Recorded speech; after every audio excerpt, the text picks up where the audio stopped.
Carbon and its compounds. Lecture number 1.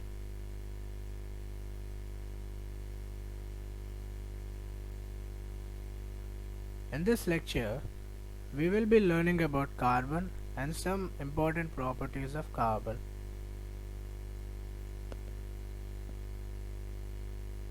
First, let us learn about a covalent bond. A covalent bond is formed by sharing of electrons between the atoms. In a covalent bond, the shared pair of electrons belongs to the valence shell of both the atoms.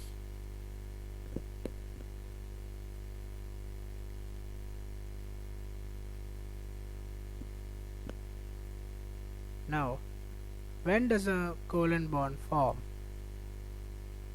So, the combining atoms must have 1 to 7 electrons in their valence shell. The combining atoms should not lose electrons easily. These combining atoms should gain the electrons readily instead. The difference of electronegativities between the two bonding atoms should be low. These are the conditions suitable for a covalent bond formation. Now let us learn the properties of a covalent bond. These are generally liquids or gases. Some covalent compounds may exist as a solid. They are generally insoluble in water, but soluble in organic solvents like benzene, etc. These generally have a low boiling and melting point. They usually do not conduct electricity.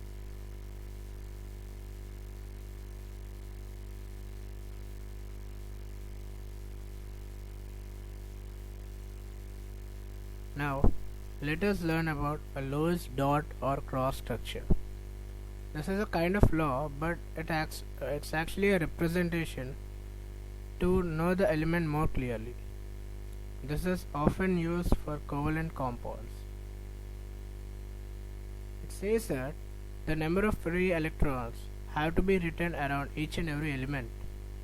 For example, if I take carbon, I have 4 free electrons, right? So its Lewis dot structure will be this.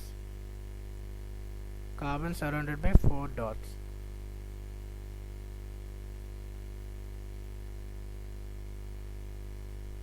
Now let us learn the procedure to write down the Lewis dot structure. First, we have to write the electronic configuration of all the atoms present in a molecule. Now, we have to identify how many electrons are needed by each atom to attain the noble gas configuration. We have to share the electrons between the atoms in such a way that all the atoms in a molecule have a noble gas configuration. We have to keep in mind that the shared electrons are counted in the valence shell of the atom sharing it. The above two are the examples.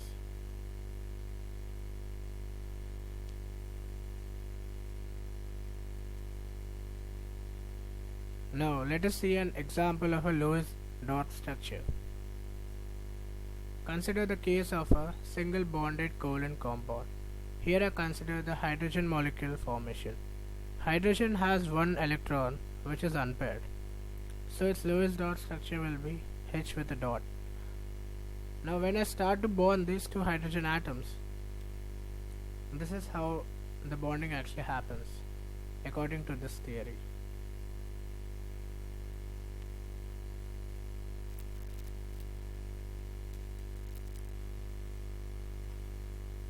Similarly, consider the case of a double bonded covalent compound. Here I consider the formation of oxygen molecule. Oxygen, as known, has 8 electrons, of which 6 are unpaired. So my Lewis dot structure for oxygen would be O surrounded with 6 dots. Now when I start to bond these two oxygens, and this is how the bonding occurs according to this particular theory.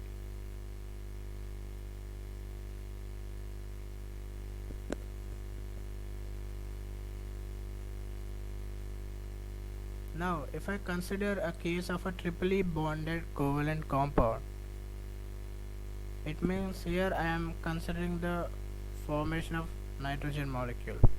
Nitrogen has 7 electrons, of which 5 are unpaired. So the Lewis dot structure would be N with 5 electrons around it. Now when I start to bond, this is how it happens actually.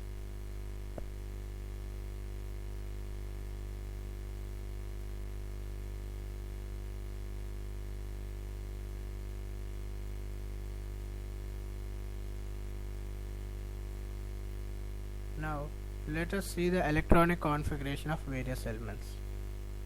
This is just to have a brief knowledge. Please have a look.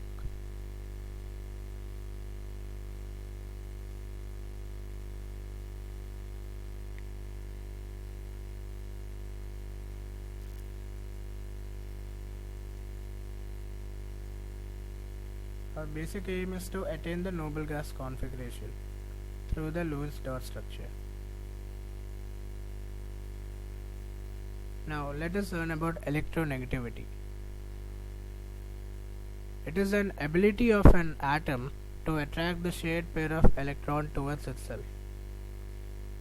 It is just an ability. An important note: if an atom form if a covalent bond is formed between two atoms, then the atom with a higher electronegativity pulls the electron cloud towards itself. Given below is an example where I choose A to be more electronegative. Because of this, a partially negative charge develops on A and a partial positive charge develops on B. Now, because this covalent compound has some polarity, this bond is known as a polar covalent bond.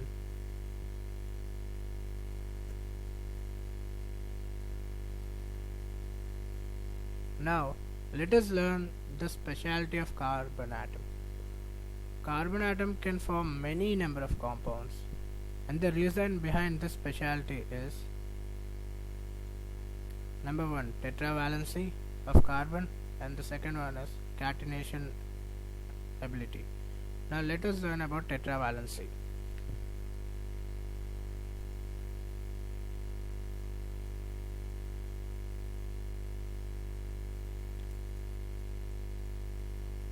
The tetravalency of carbon.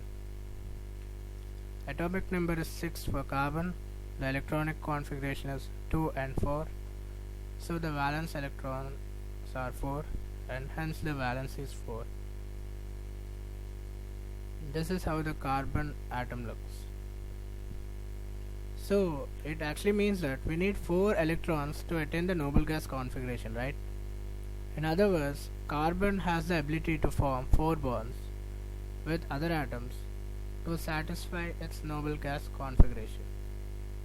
Hence carbon is tetravalent. Now let us learn about catenation. Coming to the definition of catenation. Catenation is an ability to form bonds with other atoms, giving rise to large number of molecules and very large molecules also. Now let us learn about the Lewis dot structure for hydrocarbon. First, we have to write down the electronic configuration of all the atoms present in the molecule. Identify how many electrons are needed by each atom to attain the noble gas configuration. We have to complete the noble gas configuration of all the hydrogen atoms first by bonding each hydrogen atom with a carbon atom by a single bond.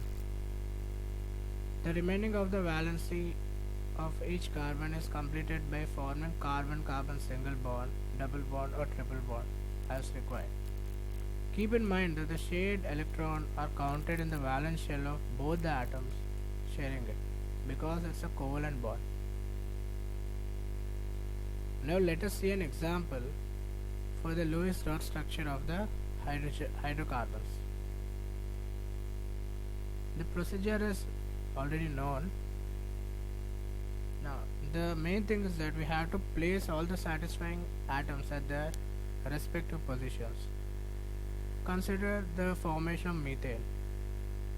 Here the Lewis dot structure analysis would be like this, and the actual molecule of methane is like this. Both are analogous, right?